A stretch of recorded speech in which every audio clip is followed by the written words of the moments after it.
হযরত ওমর আল্লাহর কোরআনকে নিজের চোখে দেখার জন্য যে কোরআন রাখাল থেকে অর্ধ পৃথিবীর খলিফা বানায়, এই কোরআনটা দেখতে কেমন, সুবহানাল্লাহ, নিজের চোখে দেখার জন্য তিনি ছদ্মবেশ ধারণ করলেন। আমাদের বাংলাদেশে ডিবি আছে না নাই? যেরকম আছে না নাই?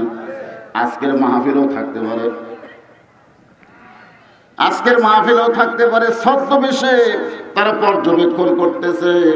ডিবি হয়তো ছদ্মবেশে বক্তা কেমন ওয়াজ করে এইটা শোনার জন্য আসতে পারে। যেরকম কথা ঠিক কিনা বাজান গো? হযরত ওমর ডিবি হয়েছে আল্লাহর কোরআনকে দেখার জন্য। অর্ধ পৃথিবীর খলিফা ছদ্মবেশে মদিনার অলি গলি ঘুরতে গিয়া হঠাৎ হযরত ওমর দেখতে পায় বিস্তীর্ণ মরুভূমির ভিতরে একজন রাখাল উট আর দুম্বা চড়ায়। সাধারণ একজন রাখাল উট আর দুম্বা চড়ায়। হযরত ওমর কোরআন শরীফ দেখার জন্য রাখালকে সালাম দিলেন। আপনারা বলেন তো, একজন রাখালকে সালাম দিলেন আল্লাহর কোরআনকে দেখার জন্য। সালাম দেওয়ার পরে রাখাল, ভাই আমার পেটে ক্ষুধা লাগছে, আমি উটের এক পেয়ালা দুধ চাই। রাখাল মুচকি মুচকি হাসে। ওমর ফারুক বলে, রাখাল তোমার সালাম দিলাম, উটের এক পেয়ালা দুধ চাইলাম, তুমি উত্তর না দিয়া মুচকি মুচকি হাসো কেন? রাখাল বলে, প্রতিক্রে সালামের উত্তর পরে হবে, উটের দুধ পরে হবে, আগে জানতে চাই তোমার পরিচয়। ওমর ফারুক চমকে গেলেন। চমকানোর কারণ হলো তিনি ডিবি হয়েছেন, ছদ্মবেশ ধারণ করছেন। এখানে তো পরিচয় দেওয়া যাবে না, কিন্তু রাখাল বলতে চাই তোমার পরিচয় শুনতে চাই। ওমর ফারুক চিন্তায় পড়ে গেলেন, অর্ধ পৃথিবীর খলিফা হইয়া আমি ছদ্মবেশ ধারণ করেছি, আমি পরিচয় কেমনে দিব? এমন সময় আল্লাহর কোরআন বলে, ওমর তুমি যে কোরআন দেখতে আইছ ছদ্মবেশ ধারণ করে, সেই কোরআনের মধ্যেই বলা হয়েছে যদি পরিচয় দিবার চাও তাহলে ওমর পরিচয় দিলে হবে না, অর্ধ পৃথিবীর খলিফার পরিচয় দিলে হবে না, এমপি পরিচয় দিলে হবে না, মন্ত্রী পরিচয় দিলে হবে না। পরিচয় যদি দিবার চাও মিল্লাতা আবিকুম ইব্রাহিম হুয়া সাম্মাকুমুল মুসলিমিন। যদি পরিচয় দিবার চাও, আমি এমপি, আমি তালুকদার, আমি জমিদার, আমি হুজুর, আমি মৌলানা, এগুলো একটাও পরিচয় না। এগুলো কি না? এগুলো পরিচয় না। পরিচয় হলো আমি একজন মুসলমান। সুবহানাল্লাহ বলে। আমার সামনে যারা আপনারা বসে আছেন, আপনারা কি? আল্লাহ বলেছেন লা তামুতুন্না, মৃত্যুবরণ করো না, ইল্লা ওয়া আনতুম মুসলিমুন। তুমি জমিদার হয়ে মরো, তালুকদার হয়ে মরো, এমপি হয়ে, মন্ত্রী হয়ে মরো, এ কথা আল্লাহ বলে নাই। আল্লাহ বলেছেন মুসলমান না হয়ে তুমি মৃত্যুবরণ করো না। তাহলে আমাদের পরিচয় কি? কথা কয় না, কথা কয় না। মরতে হবে কি হয়ে? তাহলে একটু মনোযোগ দিয়ে শোনেন। সুন্দর আমল যদি করতে চাই, সুন্দর আমল করতে গেলে যেখানে আল্লাহ বললেন আহসানু আমালা, সুন্দর আমলের পরীক্ষা হবে, সেই পরীক্ষাটা বোঝানোর জন্যই বলতেছি। রাখাল বলে, তোমার পরিচয় দাও, তুমি আসলে কে? ওমর ফারুক বলেন, রাখাল ভাই আমার পরিচয় যদি জানতে চাও, আমার পরিচয় হলো আমি হইলাম একজন মুসলমান। রাখাল মুচকি মুচকি হাসে। ওমর ফারুক বলে, রাখাল আবার হাসো কেন? বলে, হাসার কারণ হলো আসল না নকল। তুমি যে মুসলমান পরিচয় দিলে, এই মুসলমানের মধ্যে আসল নকল আছে না নাই? আমাদের ভিতরে যারা মাগরিব এশার নামাজ পড়েনি, হয়েছে আপনাদের ভিতরে এখন পর্যন্ত যারা মাগরিব এবং এশার নামাজ পড়েন নাই, আপনারা যদি ফজরের আগে মারা যান, মনে করেন যে আপনারা কেউ ফজরের আগে মারা গেলেন, কিন্তু রাতের মাগরিব এশার নামাজ আপনারা পড়েন নাই, এখন বলেন কত মানুষ আপনাদের জানাজা করলে আপনারা বেহেশত পাবেন?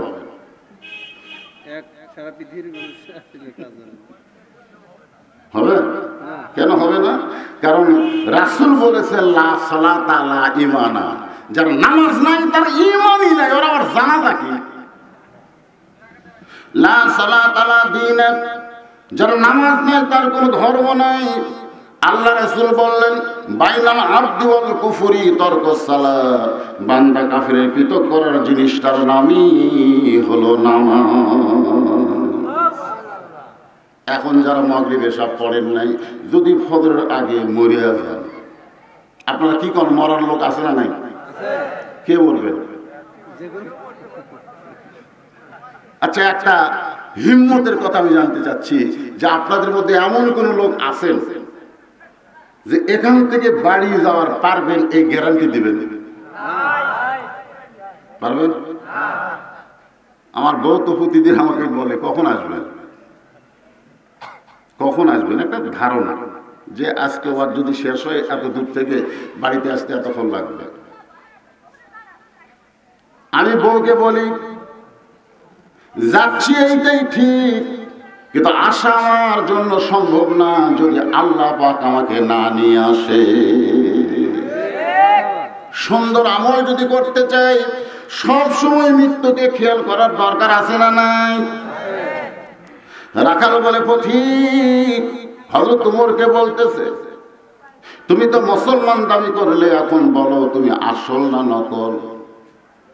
ওমর ফারুক বলতেছে মুসলমান তো মুসলমান, এর মধ্যে আবার আসল নকল কি?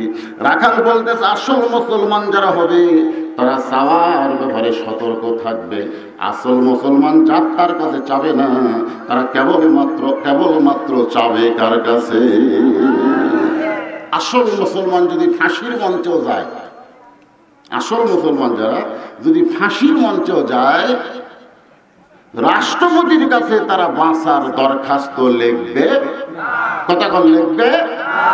যদি লেখে রাষ্ট্রপতি হয়তো ফাঁসির দণ্ড মওকুফ করে দিল, খুব খুশি, ফাঁসির দণ্ড হওয়ার মওকুফ হয়ে গেছে, আমার আর চিন্তা নেই। এই আনন্দ নিয়ে তখন বাড়ির দিকে যাচ্ছে, রাস্তার মধ্যে আজরাইল খারাপ হচ্ছে। আজরাইল বলতেছে সজাই, আরে ভাই রাষ্ট্রপতি আমাকে মাফ করে দিছে। আরে পাগলা, তুই যার কাছে দরখাস্ত লিখছিস সেই তো বাঁচবে না, জোরে কোন কথা ঠিক কিনা? বাংলাদেশে 3টা রহমান ছিল, জোরে কোন কয়টা? কি রহমান? দেখছেন, একটা হলো বঙ্গবন্ধু শেখ মুজিবুর, একটা হলো জিয়াউর, আর একটা হলো জিল্লু। এই 3 জনই প্রেসিডেন্ট ছিল,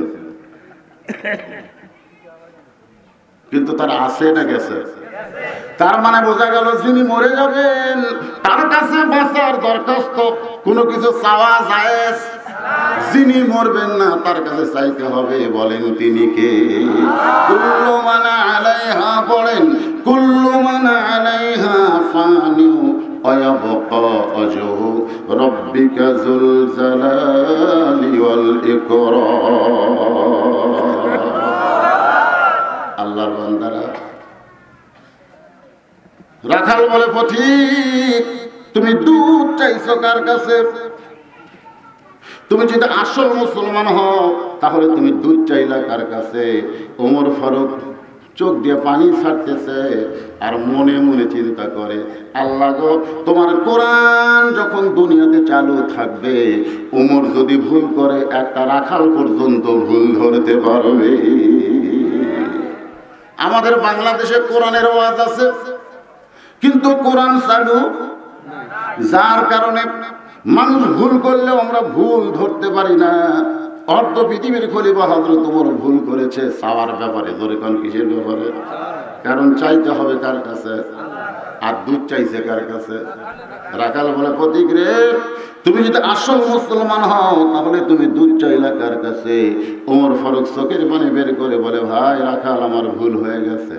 রাখাল বলে, ভুলটা যখন স্বীকার করছো তাহলে আল্লাহ বলে কোন বান্দা ভুল করে যদি ভুল স্বীকার করে তাহলে তার তওবা করার সুযোগ রয়েছে। সরলা বলেন, আসলে আদম আলাইহিস সালাম ভুল করছিল, গন্ধম গাছের কাছে যায় গন্ধম ফল খাচ্ছে, জোরে কোন কথা ঠিক কিনা? ভুল স্বীকার করে তওবা করেছে, আল্লাহ মাফ করেছেন। কিন্তু ইবলিস আদমকে সেজদা না করে মারাত্মক পাপ করেছে, এরপরেও ভুল স্বীকার করে নাই, বলেছে আমি আগুনের তৈরি, আদম হলো মাটির তৈরি। এই জন্য আল্লাহ ইবলিসকে মাফ করেনি, জোরে কোন ঠিক কিনা? তাহলে আমরা জীবনে যত ভুল করি সবচাইতে সুন্দর আমল হলো, আহসান আমল হলো আমরা আল্লাহর কাছে তওবা করব। এখন পর্যন্ত যারা মাগরিব এশার নামাজ পড়েন নাই, এইটা জীবনে চরম ভুল করেছেন, এই ভুল থেকে বাঁচার জন্য আমাদের তওবা করার দরকার আছে না নাই?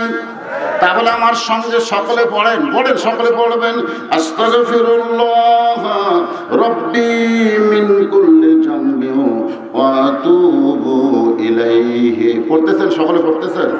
সকলে পড়েন লা হাওলা। পড়েন বাবা, যে কোনো সময় আমাদের মৃত্যু হবে বাজান, তওবার ব্যাপারে কোনো আপত্তি করা যায় না। লা হাওলা ওয়ালা কুওয়াতা ইল্লা বিল্লাহিল আলিয়্যিল আযীম।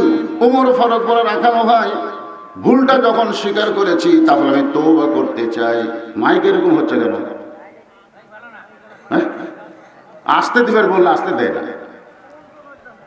ওমর ফারুক বলে আমি তওবা করতেছি। রাখাল বলে তুমি মূর্খ মানুষ।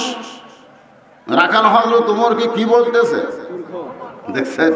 অর্ধ পৃথিবীর খলিফা আল্লাহ রাসূল কি বলেছেন, আমার পরে কেউ যদি নবী হতো তাহলে হযরত ওমরকে আল্লাহ নবী বানাইতো। সেই ওমরকে রাখাল বলতেছে তুই মূর্খ। ওমর ফারুক মুস্কি হাসিতে বললেন আমার মধ্যে মূর্খতার কি দেখলে?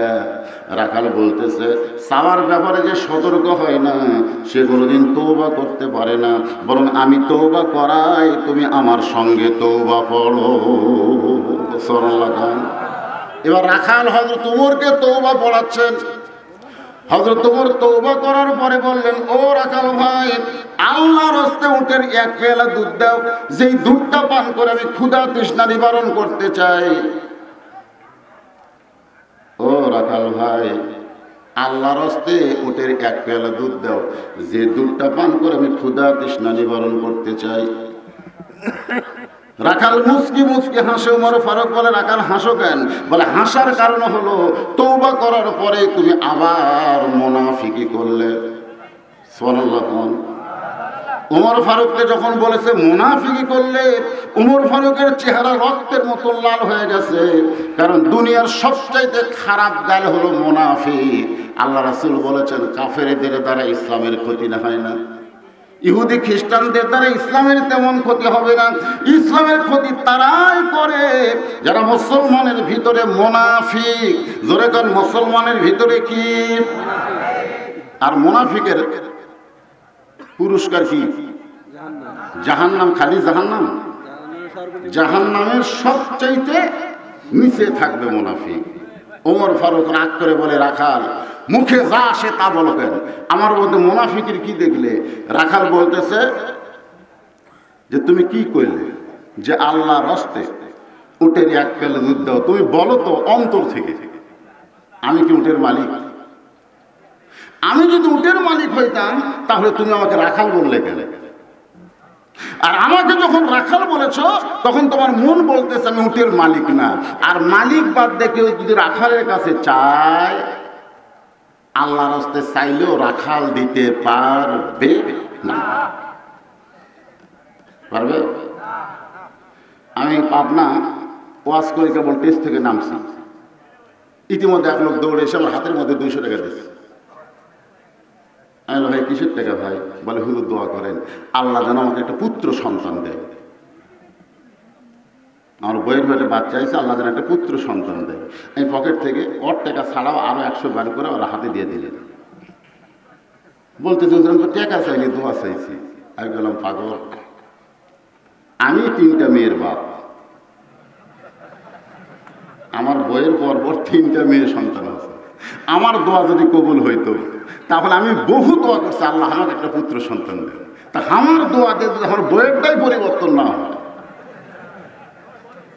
তাহলে আমার দোয়াতে তোর বইয়ের পুত্র সন্তান হবে এটা আমার মনে হয় না। তুইও যা আমিও যাই। তখন বলে হুজুর আপনার টাকা আপনি নেন, আমার টাকা মানে ফেরত দেন। এই বলে লোকটা যখন যাবার চাই, বললাম কোথায় যাবে? বলে অমুক হুজুরের কাছে যাবো, তার বেটা চল আছে।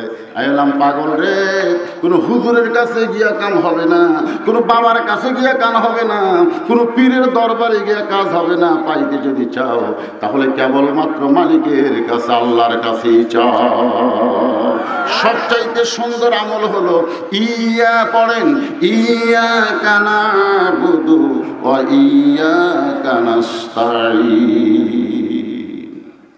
আমরা ইবাদত করি কার? তাহলে চাইবো কার কাছে?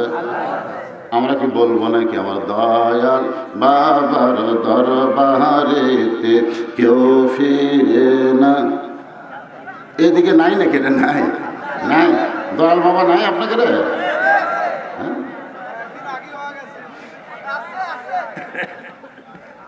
কোন মাজারে, কোন বাবার কাছে, কোন পীর সাহেবের কাছে কেউ যদি চায় সঙ্গে সঙ্গে তার আল্লাহ ঈমান বাতিল করে দেয়। চাইতে হবে কার কাছে? এটা সূরা ফাতিহার ভিতরে আমরা শিক্ষা গ্রহণ করলাম। আল্লাহর বান্দারা একটু মনোযোগ দিয়ে শোনেন। ওমর ফারুক বলে, রাখাল ভাই তাহলে কি বলতে চাও? রাখাল বলতে, সত্যি যদি তুমি তাও তাহলে এখান থেকে 10 মাইল দূরে হলো মালিকের বাড়ি। তুমি মালিকের দরজায় গিয়া বলো, মালিক তোমার রাখাল উট আর দুম্বা চড়াই, তুমি যদি একটু হুকুম দাও তাহলে রাখাল আল্লাহর রাস্তে উটের 1 পেয়ালা দুধ দিবে। ওমর ফারুক চোখের পানি বের করে বলে, রাখাল ভাই অত দূর মালিকের বাড়ি যাওয়ার দরকার আমার নাই, বরং তোমাকে 2টা টাকা দিলাম, এই 2টা টাকার বিনিময়ে তুমি উটের 1 পেয়ালা দুধ দাও। রাখাল চিল্লায় বলে, পথিক তুমি হযরত ওমরকে চেনো? রাখাল হযরত ওমরকেই বলতেছে, পথিক তুমি কি হযরত ওমরকে চেনো? যদি ওমরকে চিনতে তাহলে এইরকম কথা তুমি বলতে পারতা না। ওমর ফারুক চমকে গিয়ে বলে, রাখাল ভাই আমি কি বললাম? রাখাল বলে, পথিক রে, ওমর যখন কোরআনের সুন্দর আমল চালু করেছে, লিয়াবলুয়াকুম আইয়ুকুম আহসানু আমালা, এই কোরআনের আইন দিয়ে যখন আমল চালু করেছে, তখন ওমরের গুপ্ত বাহিনী যদি দূর থেকে দেখবার পায় তুমি আমাকে 2 টাকা ঘুষ দিছ, আর আমি 2 টাকার বিনিময়ে তোমাকে উটের 1 পেয়ালা দুধ দিলাম, তাহলে তোমাকেও ধরবে আমাকেও ধরবে। এই বয়সে কি তুমি ধরা পড়তে চাও? ওমর ফারুক বলেন, রাখাল ভাই তাহলে চলো আমরা পাহাড়ের গুহায় যাই, ওই গুহার মধ্যে গিয়া গোপনে তোমাকে 2টা টাকা দেব, আর গোপনে তুমি উটের 1 পেয়ালা দুধ দেবে, তাহলে তোমার মালিকও দেখতে পাবে না, দুনিয়ার কেউ ওইখানে দেখতে পাবে না। রাখাল চিল্লায় বলে, তুমি ভণ্ড, তুমি ভণ্ড। রাখাল হযরত ওমরকে বলতেছে, তুমি ভণ্ড, তুমি ভণ্ড রে পথিক, ওই পাহাড়ের গুহার মধ্যে দেওয়া নেওয়া করলে ওমরের গুপ্ত বাহিনী দেখতে পাবে না, আমার মালিক হয়তো দেখতে পাবে না, কিন্তু রাখালের আল্লাহ দেখতে পায়। লিল্লাহি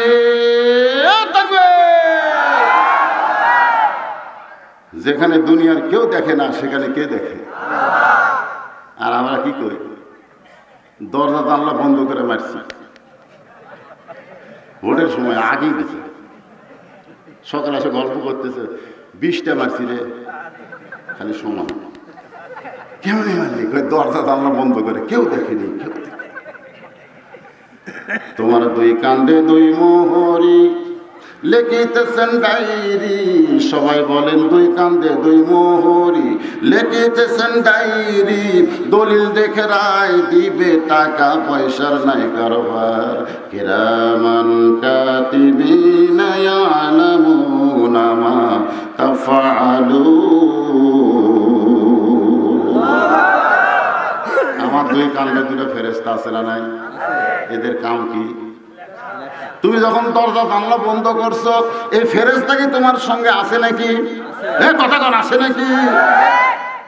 তাহলে তুমি যে কইলা কেউ দেখেনি, কেউ দেখেনি, আজকে বাংলাদেশের প্রত্যেকটা মুসলমান যদি বিশ্বাস করে আমার প্রত্যেকটা কাজ লেখা হচ্ছে, কেউ না দেখলো আল্লাহ দেখতেছে, এটাই হলো সবচাইতে সুন্দর আমল। এটার নামই হচ্ছে আহসানু আমাল। ওমর ফারুক চমকে গিয়ে বললেন, রাখাল ভাই সুবহানাল্লাহ কন্যা, হ্যাঁ তুমি একটু আমার কাছে আসো। রাখালের হাতটা ধরে দ্রুত করে 1 দৌড় মারলেন। খুব খেয়াল করবেন, পাহাড়ের পাদদেশে যায় নামাজ বিছায় 2 রাকাত নামাজ আদায় করে আল্লাহর কাছে বলতেছেন, আল্লাহ তোমার কোরআন এত সুন্দর, তোমার কোরআনের সমাজ যদি দুনিয়াতে চালু থাকে তাহলে সুন্দর আমল একটা রাখালের মাধ্যমেও প্রকাশ পায়। জোরে কোন কথা ঠিক কিনা? আল্লাহ তোমার কোরআন এত সুন্দর, এই বলে হযরত ওমর যখন আল্লাহর কাছে কাঁদতেছে, রাখাল পিছন দিকে গিয়া বলে, পথিক যতই কান্দ, উটের দুধ আমি তোমারে পারলাম না, দিতে পারলাম না।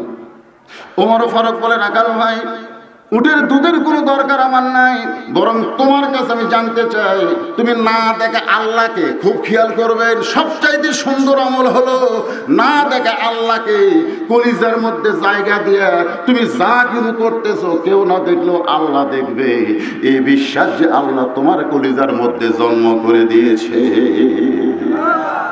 এর বিনিময়ে তোমার চাহিদা কি? হয় তোমার রাখালকে বলতেছে যে তুমি যে না দেখা আল্লাহকে কলিজার মধ্যে জায়গা দিয়ে তুমি আল্লাহর কোরআন অনুযায়ী চলতেছো, কেউ না দেখলেও আল্লাহ দেখতেছে, এর বিনিময়ে তোমার চাহিদা কি?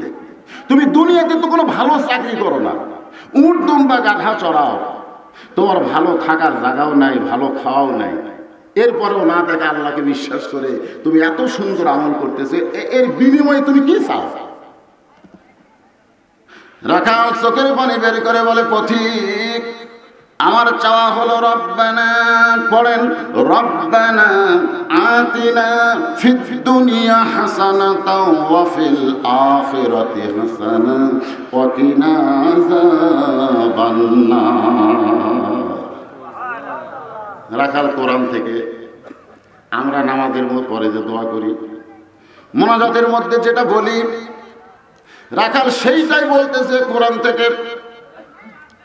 ওমর ফারুক বললেন, রাখাল ভাই, আমি তোমার চাহিদার কথা জানতে চাইলাম, আর তুমি কোরআনের আয়াত শুনে দিলে, এইটার ব্যাখ্যা করে আমার একটু বুঝাই দাও। রাখাল বলে, পথিক রে, তুমি আসলেই মূর্খ। সুবহানাল্লাহ। ওমর ফারুক বলে, আমি মূর্খ, আমার একটু বুঝাই দাও। রাখাল বলতেছে, এই দোয়ার মাধ্যমে আমি দুইটা চাহিদার কথা বললাম। এক নম্বর চাহিদা হলো দুনিয়া, দুনিয়া যেন আল্লাহ সুন্দর করে, আর দুনিয়ার চাহিদা হলো হযরত ওমরকে আমি রাখাল এক নজর দেখতে চাই। যে ওমর কোরআনের শাসন নাজিল করার কারণে, কোরআনের শাসন চালু করার কারণে আমার মতন রাখাল না দেখা আল্লাহকে কলিজার মধ্যে জায়গা দিবার পারছি, সে হযরত ওমরকে যদি একবার দেখতে পাইতাম, এটাই হলো আমার এক নম্বর দুনিয়া। রব্বানা আতিনা ফিদ দুনিয়া হাসানা, এটা হলো আমার দুনিয়ার হাসানা। আজকের ওয়াজটা হচ্ছে হাসানু আমালা, খুব খেয়াল করবেন। আমার দুই নম্বর চাহিদা হলো, আমি রাখাল যখন মরে যাব, এই রাখালকে আল্লাহ যেন জান্নাত দিয়া দেয়। কয়টা চাহিদা? এক নম্বর চাহিদা হলো, এটা দুনিয়ার চাহিদা হোক, উমরকে আমি এক নজর দেখতে চাই। আমার দুই নম্বর চাহিদা হলো, আমি সেই জান্নাতখানা পাইতে চাই, আমি যেন জাহান্নামের আগুন থেকে অধমকে বাঁচায় আল্লাহ জান্নাত দিয়ে দেয়। এই দুইটা চাহিদা ছাড়া রাখালের আর কোনো চাহিদা নাই। ওমর ফারুক রাখালের হাতটা ধরে একটা চুমু খাইলেন। সুবহানাল্লাহ। রাখাল বলে, পথিক তুমি কি পাগল হয়েছো? আমার ঘর মাত্র হাতে তুমি চুমু খাইলে কেন? ওমর ফারুক বলে, রাখাল ভাই, চোখের পানি ছাড়তেছে আর বলতেছে, রাখাল ভাই, তুমি কি সত্যি হযরত ওমরকে দেখতে চাও? যেই বলেছে তুমি কি সত্যি হযরত ওমরকে দেখতে চাও, রাখাল চিল্লায় বলে, কোথায় হযরত ওমর, কোথায় হযরত ওমর? ওমর ফারুক চমকে গেলেন। আমি যে ওমর, এই কথা যদি রাখালকে বলি, যে রাখাল আমাকে তওবা পড়াছে, জোরে গান কি পড়াছে, যেই রাখাল আমাকে মুনাফিক কইছে, যেই রাখাল আমাকে ভণ্ড কইছে, এখন যদি বলি আমি ওমর, এই কথা বলার সঙ্গে সঙ্গে রাখাল হার্ট ফেল করে মারা যাওয়ার পারে। জোরে গান কথা ঠিক কিনা? রাখাল বলতে যে, কোথায় ওমর ভাই, একটা বারের জন্য বলেন, আমি একটু প্রাণ ভরে দেখতে চাই। ওমর ফারুক চিন্তা করলেন, এখন আমি যে ওমর, এই কথা রাখালকে কেমনি বলি? এমন সময় আল্লাহর কোরআন সামনে দাঁড়ায় বলে, ওমর ডাইরেক্ট যদি বলবার না পারো, উদউ ইলা সাবিলি রাব্বিকা বিল হিকমা, সবচাইতে সুন্দর আমলের ভিতরে একটা আমলের কথা। ডাইরেক্ট কোনো কথা বলা ঠিক না, আমাকে এখানে আসার পরে অনেকে বলছে হুজুর এখানে এটা হয় এটা হয়, আপনি একটু ওয়াজ করবেন। আমি চিন্তা করে দেখলাম এখানে ডাইরেক্ট কোনো বলার দরকার নাই, হেকমতের সাথে বলা লাগবে, যখন ঠিক কিনা। ওমর ফারুক ডাইরেক্ট বললেন যে আমি কথা বলছেন, বললি যে হাত ফেল হবে। এখানে যে অন্যায় অপকর্মগুলো চলে, আমি যদি ডাইরেক্ট আপনাকে হিট করি হয়তো এখানে মারামারি হতে পারে, জোরে কোন কথা ঠিক। এই জন্য আল্লাহ বলেছেন উদউ, দাওয়াত দাও, ইলা সাবিলি রাব্বিকা, আল্লাহ রাস্তায় তোমরা দাওয়াত দাও, বিল হিকমা, হিকমতের সাথে। হযরত ওমর বললেন নাকাল ভাই, তুমি সত্যিই যদি হযরত ওমরকে দেখতে চাও তাহলে তোমাকে ফজরের নামাজ, জোরে কোন নামাজ, নামাজের মধ্যে সবচাইতে গুরুত্বপূর্ণ নামাজ হলো ফজরের নামাজ। এই নামাজ কিন্তু সকলে আদায় করতে পারে না। এই নামাজের আজান যখন মুয়াজ্জিন দেয় অতিরিক্ত কথা বলে, সেটা হলো আসসালাতু খায়রুম মিনান নাওম। রাসূল বলেছেন ফজরের জামাত আর এশার জামাত, এই দুই জামাত যারা মসজিদে আদায় করে না এরা মুনাফিক হয়ে যায়। ধরে এখন কি হয়ে যায়? অধিকাংশ মানুষ এই দুই ওয়াক্ত নামাজ জামাত ফেল করে, ধরে কোন কথা ঠিক কিনা। বিশেষ করে আমাদের মতন বক্তা যারা, আর আমাদের ওয়াজ শোনে যারা,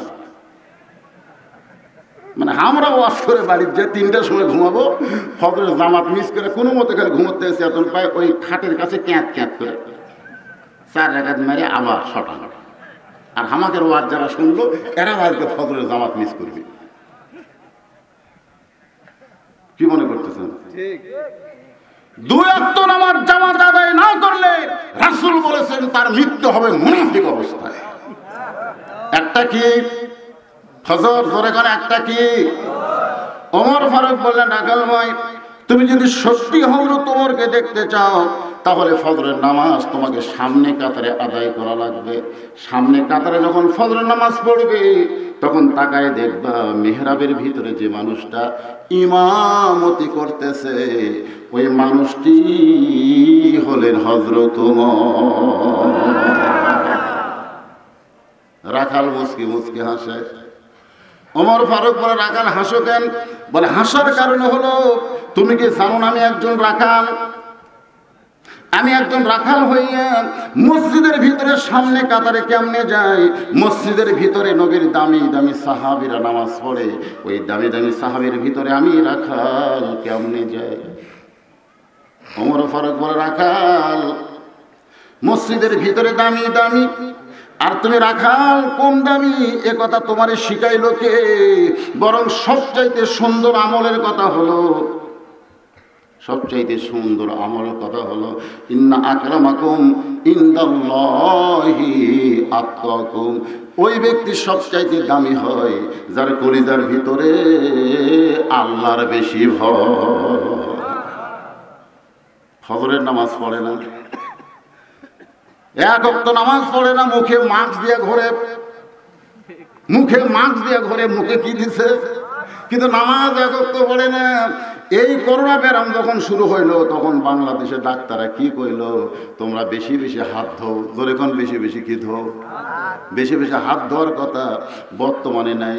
যারা প্রকৃত নামাজি, যেদিন থেকে নামাজ চালু হয়েছে সেদিন থেকে দৈনিক 5 বার ওযু করার কথা আছে না নাই? আর ওযু করার সময় একই হাত কয়বার ধোয়া হয় আপনি কি খেয়াল করছেন? বাজান গো, 5 ওয়াক্ত নামাজ যারা ওযু করে নামাজ পড়ে তাদের জন্য হাত ধোয়ার আবার আলাদা দরকার আছে, দরকার আছে। নামাজ পড়ে না কিন্তু মুখে মাস্ক দিয়ে ঘোরে, এরা মৃত্যুর ভয় করে কিন্তু আমার আল্লাহর ভয় করে না। আল্লাহ বলেছেন ওই ব্যক্তি সবচাইতে দামি হয়, ইন্না আকরামাকুম ইনদাল্লাহি আতকাকুম। ওই ব্যক্তি সবচাইতে দামি হয় যার কলিজার ভিতরে আল্লাহর বেশি ভয়। ওমর ফারুক বলে রাখাল ভিতরে করে দামি দামি, তুমি কোন দামি এ কথা তোমারই কে কইলো? বরং সামনে কাতারে গিয়ে তুমি নামাজ পড়ো। রাখাল বলতেছে পথিক আমি বারান্দায় নামাজ পড়ে সামনে কাতারে কেমনে যাই? ওমর ফারুক বলতেছেন, যখন ফজরের আজান দেবে ওই আজান শোনার সঙ্গে সঙ্গেই তুই মসজিদে রওনা দিবা। রাখাল বলে, প্রতীক রে, ফজরের আজান শুনে মসজিদে রওনা দিলে যদি সামনে কাতার না পাই, এই জন্যে আমি আজকে এশার নামাজ পড়ার পরে আর বাড়িতে যাব না। রাখাল হযরত ওমরকে বলতেছে, এশার নামাজ আদায় করে আর বাড়িতে যাব না, ওই মসজিদ নববীতে থাকবো, ফজরের নামাজ সামনে কাতারে ধরার চেষ্টাই করব। ওমর ফারুক বলে, রাখাল, এশা থেকে ফজর আর ফজর থেকে জোহর এই 2 ওয়াক্ত নামাজ লম্বা হওয়ার কারণ কি তুমি জানো? ওমর ফারুক রাখালকে বলতেছে, 5 ওয়াক্ত নামাজের মধ্যে 3 ওয়াক্ত তাড়াতাড়ি। জোরে কোন কয় ওয়াক্ত? জোরে কোন কয় ওয়াক্ত? আসর মাগরিব আর এশা গেলে আজান হতেইছে। জোরে কোন কথা ঠিক কিনা? মাগরিবের নামাজ এদিকে পড়া শেষ না হতে ওইদিকে এশার নামাজে আজান শুরু হয়েছে, আর এখন আসর পড়তেই মনে হয় বেল ডুবতেছে। জোরে কোন কথা ঠিক কিনা? এই যে আজান, 3 ওয়াক্ত নামাজ খালি তাড়াতাড়ি আর 2 ওয়াক্ত নামাজ লম্বা। একটা হলো এশা থেকে ফজর আর একটা হলো ফজর থেকে জোহর। এই 2 ওয়াক্ত নামাজ লম্বা হওয়ার কারণ কি? সাহাবীরা বললেন, ইয়া রাসূলুল্লাহ, মেহেরবানি করে যদি একটু আমাদের বলতেন। রাসূল বললেন, তাহলে শোনো, ফজর থেকে জোহর লম্বা সময় তোমরা দুনিয়ার কাজ কাম করবে। ফজর থেকে জোহরের মধ্যে যে লম্বা সময় পাইবা, এই লম্বা সময় তোমরা দুনিয়ার কাজ কাম করবা। আর এশা থেকে ফজর পর্যন্ত মাঝখানে লম্বা সময় পাইবা, এই সময় তোমরা ঘুম পেড়ে ওই ক্ষয় কাজ কাম করে যে দেহের ক্ষয় হয়েছে, ওই ক্ষয়টা আল্লাহ তোমাদের পূরণ করে দিবে। তাহলে এশা থেকে ফজর এই যে মাঝখানের সময় কি পড়া লাগবে? কতক্ষণ না কেন কি পড়া লাগবে? আল্লাহ রাসূল বলেছেন, এশার নামাজের পরে তোমরা কোনো গাল গল্প করো না, বরং তোমরা ঘুমিয়ে যাবে। তাহাজ্জুদের মুহাব্বত এবং ফজরের জামাত যেন আদায় হয়। জোরে বলুন সুবহানাল্লাহ। ওমর ফারুক বললেন, রাখাল, এশার নামাজের পর থেকেই যদি তুমি ফজরের নামাজ সামনে কাতারে পড়ার চিন্তা করো আর তোমার চোখে যদি ঘুম ধরে, তাহলে তুমি কি করবা? রাখাল মুসকি মুসকি হাসের বলে, পথি, ঘুমটা যদি ধরে তাহলে মসজিদের ভিতরে এক জায়গায় ঘুমায়া যাব। যেই বলেছে মসজিদের ভিতরে এক জায়গায় ঘুমায়া যাব, ওমর ফারুকের চেহারা রক্তের মতো লাল হয়ে গেছে। রাখাল বলে, পথি, তোমার চেহারা লাল করেছো, তুমি কি রাগ করছো নাকি? ওমর ফারুক বলে, রাখাল, মসজিদের মধ্যে ঘুমাইবা তার দলিল দাও। তুমি যে কইলা ঘুম ধরলে মসজিদের মধ্যে ঘুমায় যাব, মসজিদের মধ্যে ঘুমায় বাবা, তার দলিল দাও। কারণ আল্লাহ কোরআনে বলেছেন, ফাইজা কুদিয়াতিস সালাতু ফান্তাশিরু ফিল আরদ, নামাজ যখন হয়ে যাবে তখন মসজিদ থেকে জমিনে বের হওয়ার হুকুম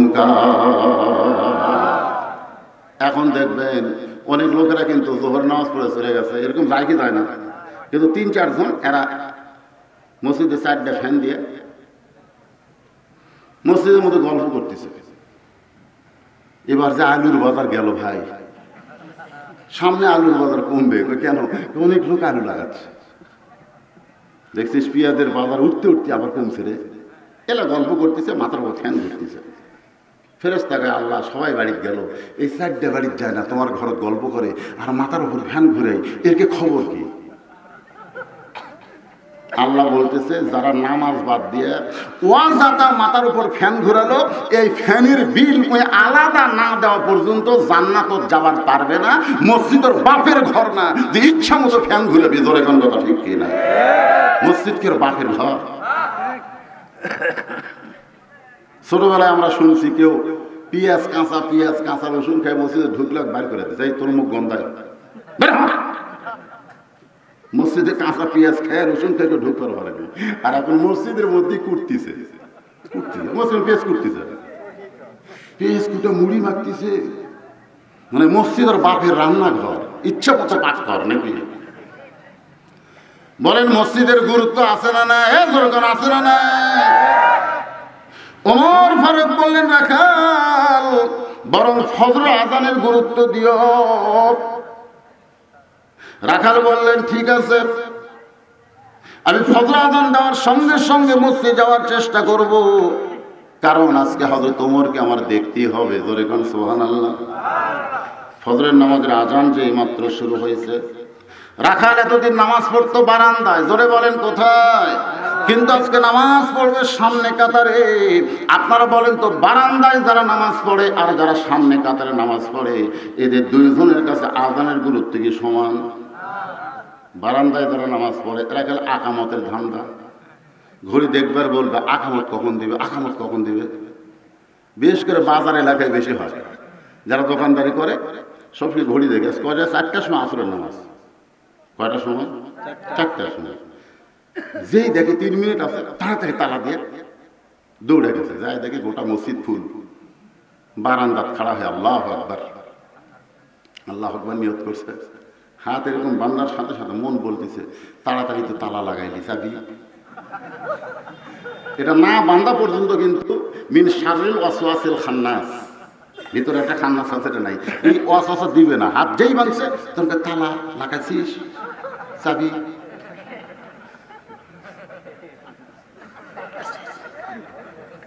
আর যারা বারান্দার নামাজ পড়ে একজনও মোবাইলের রিংটোন অফ করে না, জোরে কোন কথা ঠিক কিনা? দৌড়ে যা আল্লাহু আকবার, মোবাইল যে অফ করবে আর খেয়াল নেই। ওই যখন 1 রাকাত পড়িছে ইতিমধ্যেই একজন কল করছে, একজন যেই কল করছে ওর রিংটোনের সাইজ তো বুঝতেছেন, বেয়া সাইজে। যেই কল করছে রিংটোন বাজার শুরু হয়ে গেছে। সামনে কাতারে একজন মুসল্লি, সামনে কাতারে একজন মুসল্লি সালারে মানে নামাজ পড়ছে, সালারে মানে ব্রেক আটকার পারেনি, ফুস করে বের হয়ে গেল সালারে। যতক্ষণ রিংটোন বাজে খালি একই কথা, সালারে। নামাজ শেষ করলে বলা হচ্ছে ভাই সালারে সালারে বললেন কারে? বলে হাতটা যদি বান্দা না থাকতো ওই শালার চাপা ভাঙতাম, জোরে কথা ঠিক কিনা? ওরা হাত খালি এরকম বান্দা না থাকলে যার মোবাইলে রিংটোন বাজছে ওর চাপাতে একটা চড় মারতো। আমি সমস্ত মুসল্লিকে বললাম, যখন কোনো একজন বান্দার মোবাইলে রিংটোন বাজে তখন তোমাদের নামাজের খবর কি? সমস্ত নামাজি বলতেছে তখন আমাদের মন ওই মোবাইলের রিংটোনের দিকে যায়। এই জন্য আমি বলবো, কেউ যদি নামাজের নিয়ত করার পরে মোবাইলের রিংটোন বাজে, নামাজ বাদ দিয়ে তাকে রিংটোন বন্ধ করা লাগবে, কারণ তার একার কারণে অনেক লোকের নামাজ নষ্ট হয়ে যায়। ধরে কোন ঠিক কিনা? আর এই রিংটোন বাজে কাদের? যারা বারান্দায় নামাজ পড়ে। আমার কথা কাদের বাজে? যারা সামনে কাতারে নামাজ পড়ে। এর কি রিংটোন জীবনে বাজবে না, কারণ মোবাইল আগেই মসজিদ কি কয়, মোবাইল বন্ধ করো, কয় কি কয় না, দরকার কয় কি কয় না, কিন্তু শেষে দাঁড়াচ্ছে ওরা শুনবার বসে। রাখাল এতদিন নামাজ পড়তো কোথায়? কিন্তু আজকে নামাজ পড়বে সামনে কাতারে। আযান শোনার সঙ্গে সঙ্গে সিনা টান করে রাখাল মসজিদ থেকে হাঁটা শুরু করলো। ফজরের নামাজ সিনা টান করে যারা মসজিদে হাঁটে, দৈনিক 5 বার যারা মসজিদ থেকে বাড়ি থেকে মসজিদে যায়, এদের জন্য নতুন করে ডায়াবেটিসের হাঁটার আর দরকার নাই, ওই হাঁটাটাই আল্লাহ কবুল করে নেন। বারান্দায় গিয়ে বলতেছে রাখাল, রে বারান্দা, এতদিন বাহিরে নামাজ পড়েছি, আজকে ভিতরে নামাজ পড়তে চাই, সুবহানাল্লাহ। এই বলে রাখাল মসজিদের মধ্যে ঢুকতেছে। এতদিন রাখাল নামাজ পড়েছে বারান্দায়, আজকে মসজিদের ভিতরে ঢুকবে। আপনারা বলেন তো, ভিতরে ঢোকার নিয়ম আছে না নাই? কি নিয়ম? এই যে আমার ভাই বলতেছে, ভিতরে ঢুকতে গেলে ডান পায়ে ঢুকতে হবে। শুধু ডান পায়ে ঢুকলে হবে না, জবান খুলে একটা দোয়া পড়তে হবে। সকলে পড়েন, আল্লাহুম্মা আফতাহ লি আবওয়াবা রাহমাতিক। রাখাল দোয়াটা পড়ে ডান পা দিয়ে যেই মাত্র ভিতরে ঢুকছে, সামনে যাওয়ার চাই। প্রত্যেকটা সাহাবী নড়ে সরে রাখালকে সামনে যাওয়ার রাস্তা করে দেয়। রাখাল চোখের পানি বের করে বলে, আল্লাহ, বাইরে থাকলাম ভাবলাম কি, আর ভিতরে ঢুকে দেখতেছি কি। এতদিন মনে করেছিলাম বা ভিতরে দামি দামি সাহাবী, কিন্তু আজকে ভিতরে ঢুকে দেখতেছি আমিও যা এরাও তাই। এতদিন রাখাল বাইরে থাকে কি ভাবছে? কথা বুঝতেছেন না? ভিতরে হলো দামি দামি সাহাবী, কিন্তু আজকে ভিতরে ঢুকে দেখতেছে আমিও যা ওরাও তাই। এতদিন ফকির মনে করত আমি হলাম ফকির, আর বাদশাহ শাহজাহান হলো বাদশাহ, এটা হলো বাহিরের কথা। এতদিন ফকির জানতাম আমি ফকির, আর ওটা হলো বাদশাহ শাহজাহান। কিন্তু একদিন রাজ দরবারের ভিতরে গিয়া প্রধানমন্ত্রীকে ফকির বলতেছে আমি একটু বাদশাহ শাহজাহানের কাছে যাবার চাই। প্রধানমন্ত্রী বলতেছে এখন তো রাজ দরবারে নাই, ওই যে ছোট্ট ঘর, ওই ঘরের মধ্যে বাদশাহ ঢুকছে।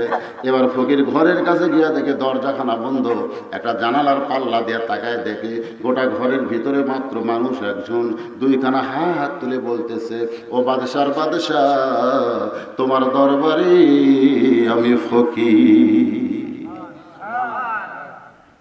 দুই চোখ দিয়ে দরদর করে পানি পড়তেছে।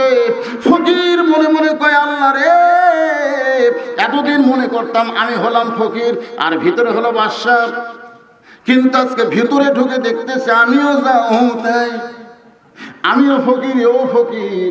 কোনো কিছু যদি জানতে চান এটা বাহিরে থাকলে জানতে পারবেন না, এটা ভিতরে ঢুকে দেখতে হয়। জোরে কোন কথা ঠিক কি না? আমরা যখন বাহিরে থাকি, বাংলাদেশ বিএনপি, আওয়ামী লীগ, জামাত ইসলাম, জাতীয় পার্টি, এরকম বহু দল আছে না নাই? জোরে কোন বাহিরে বহু দল আছে না নাই? ধরেন 20 দল আর 14 দল, এত দল আমাদের বাংলাদেশে। কিন্তু মুয়াজ্জিন যখন আজান দেয়, এই আজান শোনার সঙ্গে সঙ্গে যারা মসজিদের ভিতরে যায়, আওয়ামী লীগ বলেন, বিএনপি বলেন, জাতীয় পার্টি বলেন, জামাত বলেন, যারা মসজিদের ভিতরে যায়, আপনারা বলেন তো মসজিদের ভিতরে কোনোদিন 20 দল 14 দল দেখছেন? বরং সমস্ত দল এক কাতারে দাঁড়ায় গেছে। আমি নিজের চোখে দেখছি, ডান পাশে আওয়ামী লীগ, বাম পাশে বিএনপি, মাঝখানে জামাত। যুদ্ধ অপরাধী মাঝখানে, ডান পাশে কে? আওয়ামী লীগ, বাম পাশে বিএনপি, মাঝখানে জামাত। আওয়ামী লীগ 4 একজন সামনে গেছে, জামাত ইসলাম হাত ধরে টানতেছে, বলতেছে লাইনও থাম, লাইনও থাম। আওয়ামী লীগ তো এই যুদ্ধ অপরাধ আমাকে টানিস কেন এ কথা বলবে? বরং আওয়ামী লীগ নিজের দিকে তাকায় আফসোস করে বলতেছে আমি খেয়াল করিনি ভাই, আমি খেয়াল করিনি ভাই। ফেরেশতা বলে আল্লাহ, বাহিরে এলো 14 দল 20 দল, কিন্তু ভিতরে যায় সবাই কাতার সোজা করতেছে, ব্যাপার কি? আল্লাহ বলে রে ফেরেশতা সাক্ষী থাকো, যতদিন বাংলার মুসলমান বাহিরে থাকবে ততদিন তারা দলাদলি করবে, আর যেদিন আল্লাহর কোরআনের ভিতরে আসবে সেদিন সব মুসলমান এক দল হয়ে যাবে। তাহলে ভিতরে ঢোকার দরকার আছে না নাই? আল্লাহ বলেছেন উদখুলু উদখুলু ফিস-সিলমি কাফা, পুরোপুরি ভাবে তোমাদেরকে ভিতরে ঢুকতে হবে। এই যে শীতের কাল আসতেছে, আপনারা বলেন তো কঠিন শীত যখন হবে আপনি কি পুরোপুরি কম্বলের মধ্যে ঢুকবেন না আদা আদি? কথা কয় না? পুরোপুরি ঢুকবেন। মন বলতেছে, আপনি মনে করতেছেন সবই ঢুকলেন, খালি পাও দুটা বার করে তুলেন। আমার দুটা পা বার হয়ে আছে, কম্বল দিয়ে গোটা দেহ ঢাকছি, আপনি বলেন শীত আটকান যাবে? তাহলে কি বুঝতেছেন? পুরাপুরি ভিতরে ঢুকতে হবে আল্লাহর বান্দারা। রাখাল যাইতে যাইতে যাইতে যাইতে একেবারে সামনে কাতারে গেছে, মেহরাব বরাবর। মেহরাব তো বোঝেন না?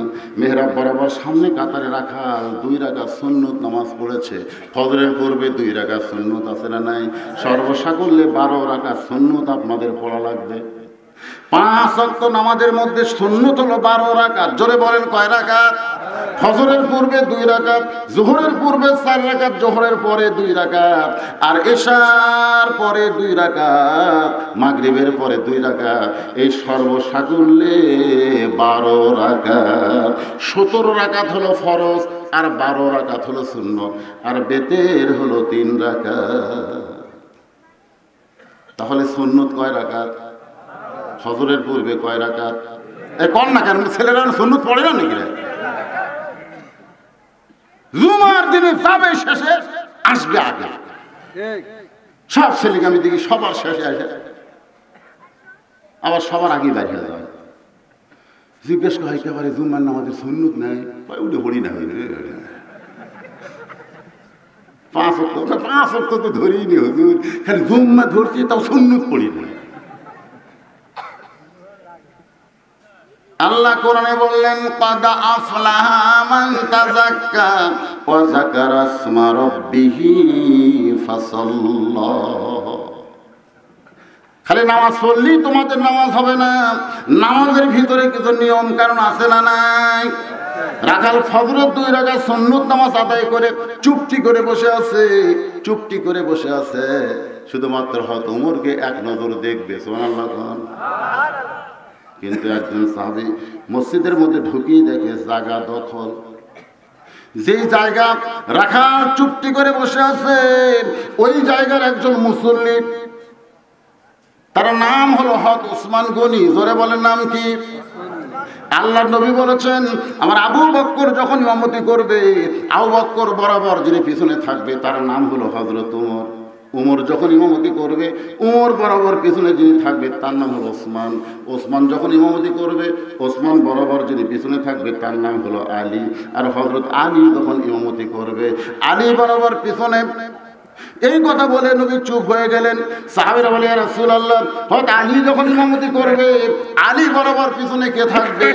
রাসূল বললেন, মা ইয়ান্তিকু আনিল হাওয়া ইন হুয়া ইল্লা ওয়াহয়ুন ইউহা।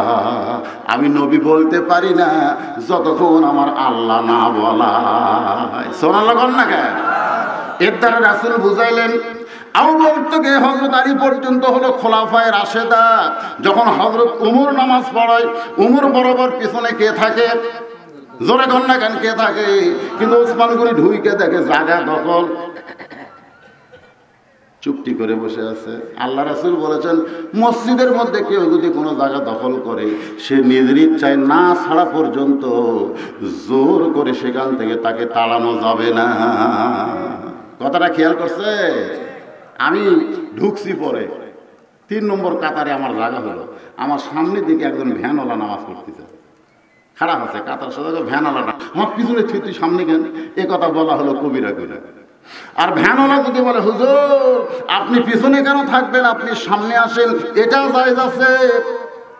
কিন্তু আমি তাকে সরাবার পারবো না, সে যদি সরে আমাকে সামনে দাঁড়ানো দেয়, এটা জায়েজ আছে।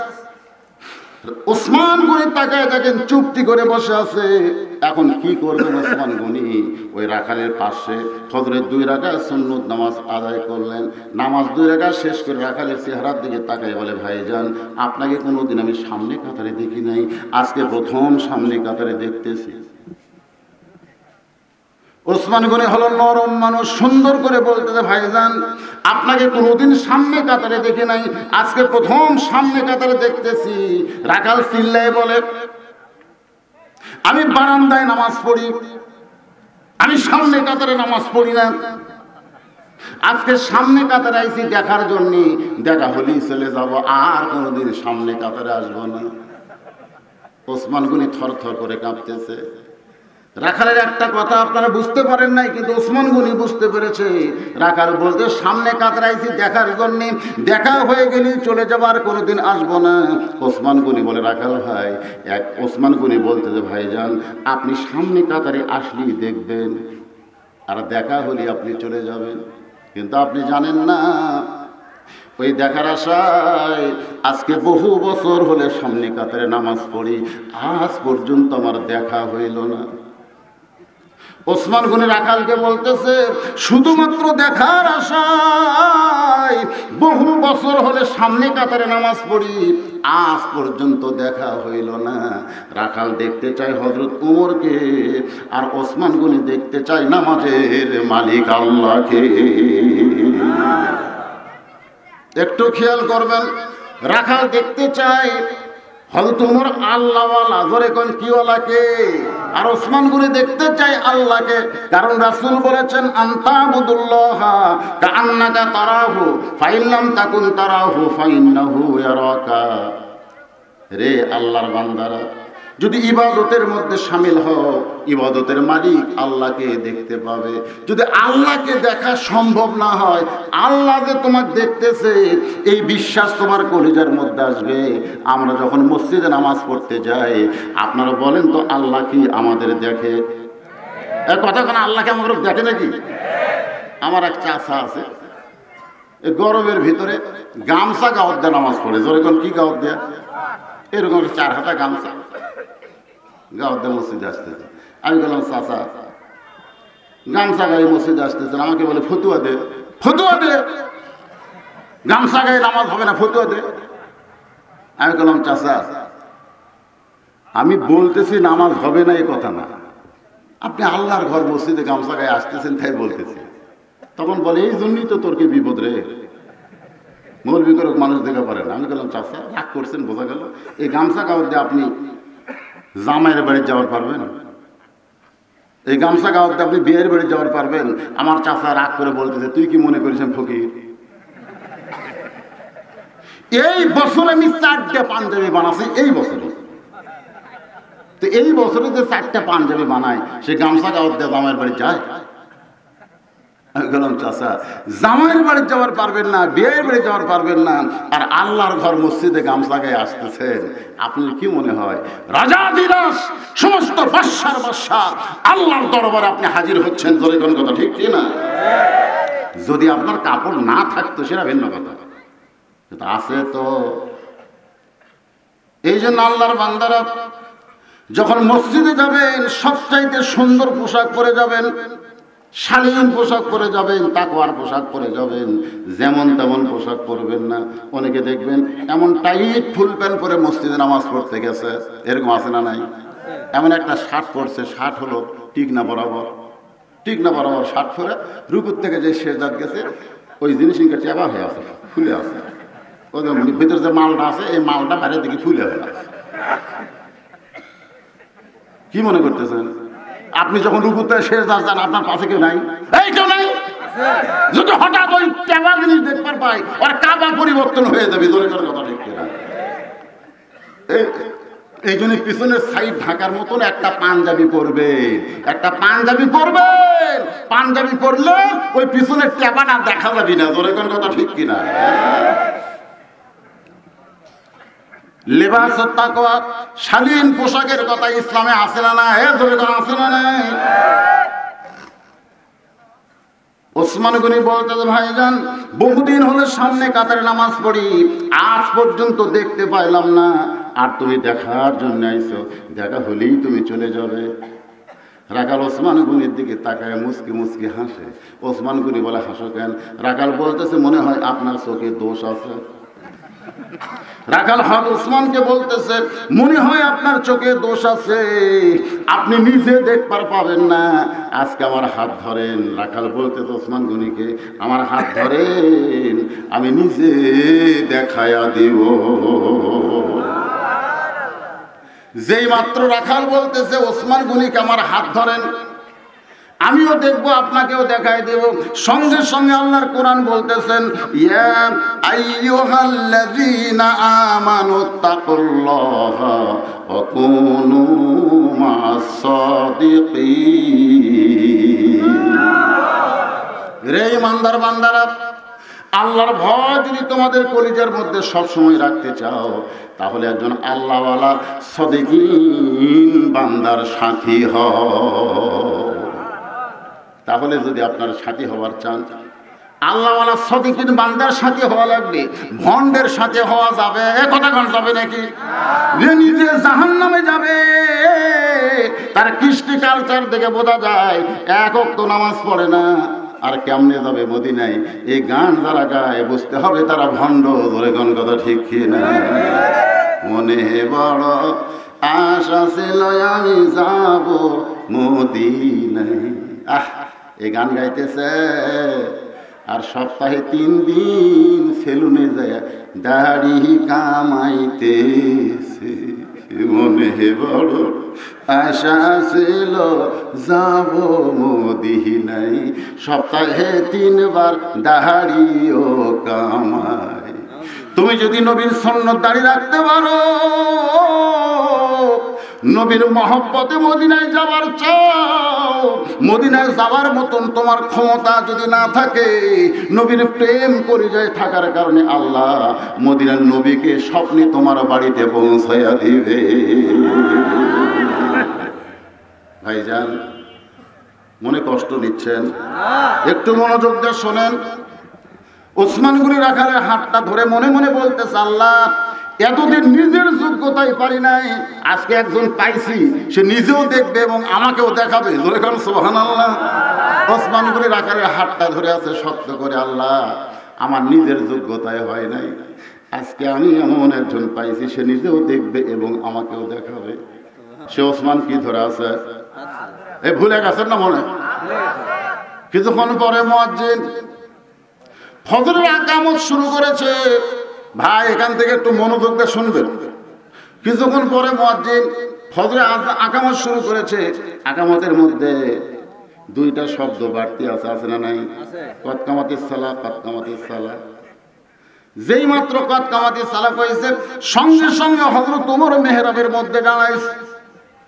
হয়তো বলবেন হুজুর ইমাম সাহেব আগে আসে না? এটা বাংলাদেশ না, এটা বাংলাদেশ নয় যে ইমাম সাহেব আগে এসে বসে থাকা লাগবে। অনেকে বলবে হুজুর যেই মাত্র কদ কামাতিস সালাহ কইল, তাহলে হযরত ওমর তখন কোন দিক দিয়ে আসলো? এটা বাংলাদেশ নয় যে ইমামকে মসজিদের দরজা দিয়ে ঢোকা লাগবে। যখন কোরআনের আইন চালু হবে তখন প্রত্যেকটা মসজিদের মেহরাব থেকে ছোট্ট একটা দরজা থাকবে। দরজার ওই পারে নেতা ইমামের রেস্ট করার জন্য একটা আলাদা বিশ্রাম ঘর থাকবে। কোরআনের আইন চালু হলে ইমাম হবে বাংলাদেশের সবচাইতে বড় নেতা। যেরকম কথা ঠিক কিনা? যেই মাত্র কদ কামাতিস সালাহ, ওসমান গনি কিন্তু রাখালের হাত ধরে আছে। এমন সময় হযরত ওমর মেহরাবের মধ্যে ঢুকছে। হযরত ওমর মেহরাবের মধ্যে ঢুকছে, সঙ্গে সঙ্গে রাখাল আল্লাহু আকবার। ওসমান গনি হাত ছাইড়া দিয়ে বলে, ভাইজান ইমাম সাহেব ভুল করলে মুসল্লি লোকমা দেয়, এখন আকামত শেষ হয়নি আর তুমি আল্লাহু আকবার লোকমা দিলে। সঙ্গে সঙ্গে রাখাল বলতেছে, এই জন্যই তুমি কানা। রাখাল হযরত ওসমান গনিকে বলতেছে, এই জন্যই তুমি কানা, দেখবার এসে দেখবার পাও না। বাজান একটু খেয়াল করবেন, দ্বিতীয় কাতারের একজন সাহাবী দৌড়ে এসে রাখালকে হেঁচকে টান দিয়ে বলতেছে, এই পাগল, তুই কারে কানা বলতেছিস? কারে কানা বলতেছিস? কার সঙ্গে বেয়াদবি করতেছিস? এই মহান ব্যক্তিকে তুই চিনিস? রাখাল ছোট বাচ্চার মতন কান্দের বলে, আমি বারান্দাত নামাজ পড়ি, মসজিদের ভিতরে কোনদিন আসি নাই। এই ব্যক্তিকে আমি চিনবো কেমনে? সাহাবী বলতেছে, যাকে তুই কানা কানা বলতেছিস এই মহান ব্যক্তি হলো আল্লাহর নবীর ডবল জামা। আমার মায়েরা যারা পর্দার অন্তর আছেন গো মা, আমার নবীর সর্বসাকুল্যে 4টা মেয়ে ছিল। জোরে কোন কয়টা? 4টা মেয়ে ছিল। একটা মেয়েকে বিয়ে করেছিল হযরত ওসমান, মেয়েটার নাম হলো রোকেয়া। রোকেয়া যখন মারা যায়, রোকেয়া কিন্তু মারা গেছে হিজরতের সময়। মক্কা থেকে মদিনায় হিজরত করার পরে রোকেয়া অসুস্থ হয়ে মারা গেলেন। রোকেয়া ইন্তেকালের পরে আল্লাহ নবী ওসমানের দিকে তাকাতে পারেন না, ওসমানও নবীর দিকে তাকাতে পারেন না। রাসূল ডাক দেন, ওসমান আমার মেয়ে তোমার ঘরে ছিল, দুনিয়া থেকে বিদায় নিল, তুমি আমার এত ভালো জামাই। ওসমান গনি বলে, রাসূলুল্লাহ আমি আপনার জামাই হিসেবে থাকতে চাই। তখন আল্লাহর হুকুমে উম্মে কুলসুমারে আবার ওসমানের সঙ্গে বিয়ে দেওয়া হলো। এজন্য বলা হয় ডবল জামাই। হাদিস শরীফে বলা হয়েছে যুন্নুরাইন, 2টা নূরের অধিকারী। রাখাল চিল্লায় বলে, কি সর্বনাশ, কি সর্বনাশ! এত বড় একজন মহান ব্যক্তিকে আমি কানা কানা বলতেছি, আমার সর্বনাশ হয়ে গেছে। কিন্তু আমার সর্বনাশ হয়েছে ওই ব্যক্তির জন্যে। ও আমার সর্বনাশ করেছে। উমর ফারুকের দিকে ভাবে আঙ্গুল দেখাইছে। সুবহানাল্লাহ।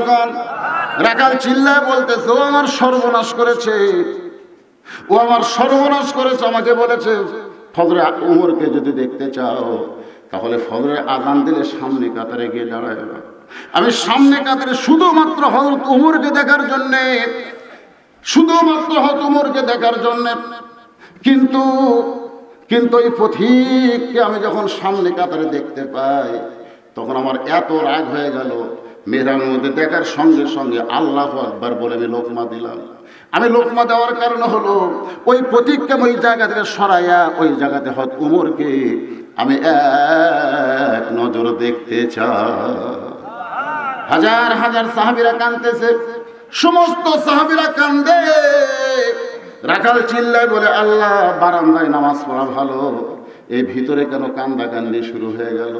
ওসমান গনি বলে, রাখাল ভাই, সমস্ত সাহাবীরা কান্দে তোমার কথায়, কারণ তুমি যাকে পথিক পথিক বলতেছো তিনি হলেন হযরত ওমর। গাছের গোড়া কাটলে গাছটা যেমন ঠাস করে পড়ে যায়, রাখাল দৌড়ি ওমর ফারুকের সামনে তেমনি পড়ে কাটা মুরগির মতন ছটফট করে বলে, আমিরুল মুমিনিন, আমি আপনাকে তওবা পড়াইছি, আমি আপনাকে মুনাফিক কইছি, আমি আপনাকে ভণ্ড কইছি, এত কথা বলার পরেও এর অদম রাখালকে আপনি কিছুই বলেন নাই। এত কথা শোনার পরেও অধম রাখালকে আপনি কিছুই বলেন নাই।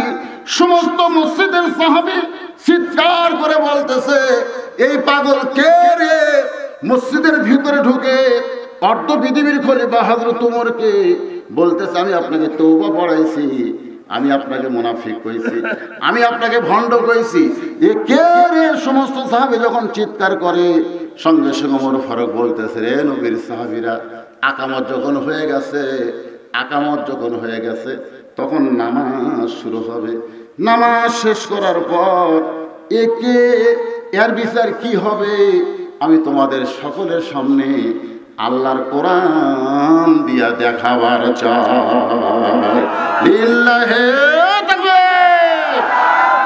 ভাইজান, যে কোরআনের মাহফিলে আপনারা এসে কোরআন থেকে আলোচনা শুনতেছেন, আমি বর্তমান পরিস্থিতিকে সামনে নিয়ে লম্বা কোনো কথা বলতে পারতেছি না, কারণ আপনাদের চেয়ারম্যান সাহেব আমাকে বলে গেছে, হুজুর, বেশি রাত পর্যন্ত ওয়াজ করার পরিবেশ নাই, বড় চাপে পড়ে গেছি।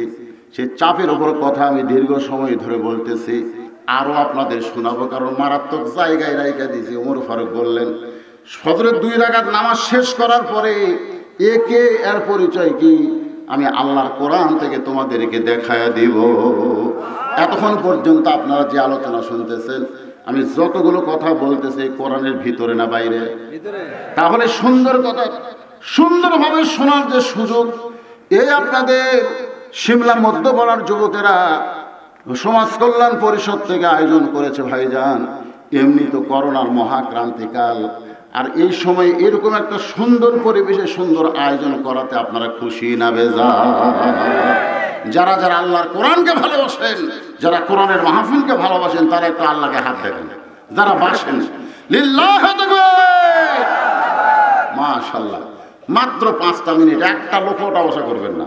আমার কলজা ভরে গেছে, যে কয়েকজন লোক ফাঁক ফাঁক হয়ে বসার কথা, তারপরও চাপাচাপি হয়ে আপনারা যারা বসে আছেন, মাশাআল্লাহ, দীর্ঘ সময় কথা শুনতেছেন, আরও শুনবেন। আমাকে বলা হয়েছে, হুজুর, আপনি মাহফিল শেষ করার আগে আমাদের মাহফিলের জন্য একটা চাদর কালেকশন, চাদর যাবে ভিতরে, ব্যাগ যাবে, আপনারা যারা হাত তুললেন মাহফিলকে ভালোবাসেন, 10, 50, 100, 500 যে যা পারেন আল্লাহর হস্তে ওই চাদর বা ব্যাগের মধ্যে আপনারা দিয়ে দিবেন। রাজি? রাজি ইনশাল্লাহ? যাক, আপনাকে যে চাদর যাচ্ছে, ছেলেরা দাঁড়াও, বাবা দাঁড়াও, চাদর যাচ্ছে, আপনার পকেট থেকে বের করেন, আল্লাহর হস্তে বের করেন। এই পিছন দিক থেকে তোমরা সবাই 4-5 দল এই চাদর নিয়ে ভিতরে ঢোকেন, দিয়ে দেন, সবাই দিয়ে দেন, সবাই দিয়ে দেন। আজকের এই দান করাটা আপনার জান্নাত পাওয়ার একটা ওসিলা হতে পারে ইনশাআল্লাহ। একটা আমল হবে, আহসানু আমালা, সুন্দর আমল, যে আলোচনাকে সামনে নিয়ে কথা বলতেছি। লিয়াবলুয়াকুম আইয়ুকুম আহসানু আমালান ওয়া হুয়াল আজিজুল গফুর। আমার মা বোনেরা, পর্দার অন্তরে যারা বসে আছেন, মা, আপনারা অনেকেই চিন্তা করতেছেন, হুজুর, আমাদেরকে কোনো ওয়াজ আপনি করবেন না। বাজান, একটু খেয়াল করেন, আমার মায়েদের জন্য একটু ওয়াজ করি। আমার মায়েরা কত দামি, মায়েদের কত দাম, এটা আল্লাহ কোরআনে বলছে কি বলে না? যখন বলছে কি বলে নাই? আমার মায়েদের জন্য আল্লাহ কোরআন শরীফের মধ্যে বললেন, অকরনা, মায়েদের ওখানেও চাদর যাবে। অকরনা ফি বুয়ুতিকুন্না ওয়ালা তাবাররাজনা তাবাররুজাল জাহিলিয়াতিল উলা। আল্লাহু আকবার। আমার মেয়েদের জন্য, মায়েদের জন্য বলতেছি, মা, আল্লাহর হুকুম হলো তোমরা ঘরের মধ্যে অবস্থান করো, তোমরা ঘরের বাহির হও না। কোনো প্রয়োজনে যদি ঘরের বাহির হও, তাহলে হেজাব নিয়ে পর্দা নিয়ে বের হওয়া লাগবে। ওই জাহিলি যুগের মেয়েদের মতন সাজগোজ করে বের হওয়ার কোনো পারমিশন নারীদের নাই। এ হুকুম কার? তাই মায়েদের বলতেছে, মা সবচাইতে দামি জিনিস কিন্তু ভিতরে থাকে, সবচাইতে দামি জিনিস কিন্তু ভিতরে থাকে। সোনার দাম বেশি না কম? এই সোনা কিন্তু কেউ দরজার কাছে রাখে না, জানলার কাছে রাখে না, এটা যত্ন করে ভিতরে রাখে। আবার খাওয়ার যত জিনিস আমরা খাই, একটা জিনিস বাহিরে নাই, সব কিছু আল্লাহ প্যাকেট করে রাখছে। আমার মা বোনেরা অত্যন্ত দামি বলে তাদেরকে আল্লাহ পর্দার মধ্যে থাকার হুকুম করেছে। আমার মায়েরা পর্দার মধ্যে থাকবেন, পর্দার ভিতর থেকে সব কিছু আপনারা করতে পারবেন না। আল্লাহর আইন পর্দা যদি আপনারা মানেন, আল্লাহ পাক আপনাদের হেফাজতের দায়িত্ব নিয়ে নিবে। এই মাঝখানে ওটা বসা শুরু হলো কেন? হ্যাঁ, যে কয়জন টাকা তুলতেছে তারাই শুধু মাঝে দাঁড়াবে, বাদ বাকি আপনারা উঠেন কেন?